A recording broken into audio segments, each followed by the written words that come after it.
Howdy everybody, welcome back to the channel. Today we're going to talk about why I believe the M&P 2.0 is one of the most underrated pistols on the market.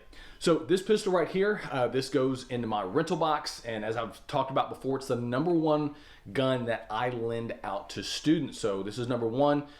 Number 2 has been my Glock 48, kind of 2B because it's fairly new, is my PX9 from TSOSH. But we're going to talk about the M&P 2.0, and I'm not sure why it doesn't get the notoriety that it should, but we're going to talk about why I think you should look at this gun. So number one, we're not going to talk about reliability. We know these guns shoot, they're accurate, they're reliable. But let's talk about what you don't have to do to it that you might have to do to other guns. And that factors into the cost and then the time that that gun is not in your possession and you're not shooting it. So number one, when I talk about concealed carry pistols or pistols for anything, I always tell people you need to look at holster availability and magazine availability and also magazine cost. Well, the holster availability is there. You can look at Tenacore, Darkstar, Filster, all those guys. Magazine availability is there as well. And they're actually fairly reasonably priced magazines, so stock up on those.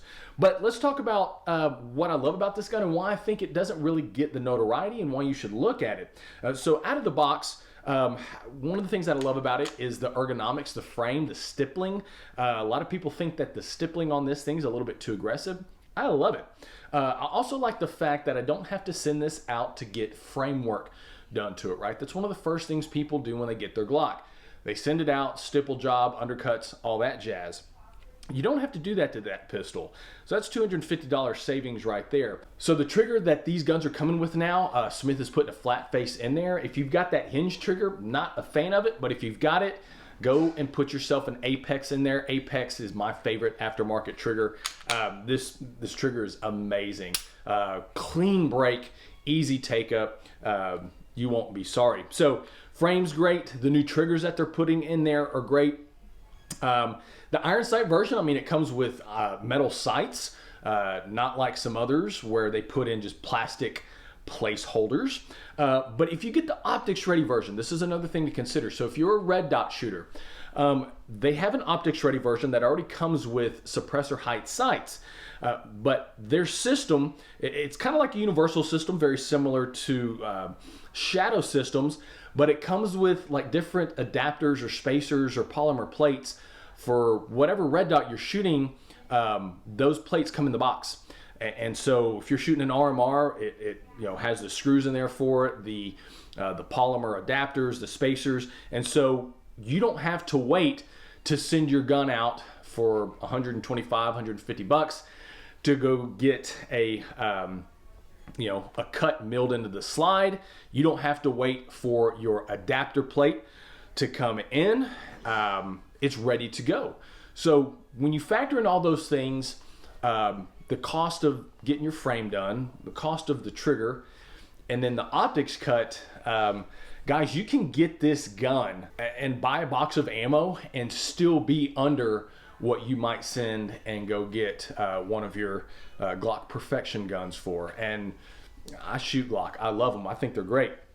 But I'm just telling you, guys might want to go give this a look. The 320 is another solid option in that category. But the thing that I'm not a fan of with SIG is their optics cuts are set for their optics footprints, that Romeo.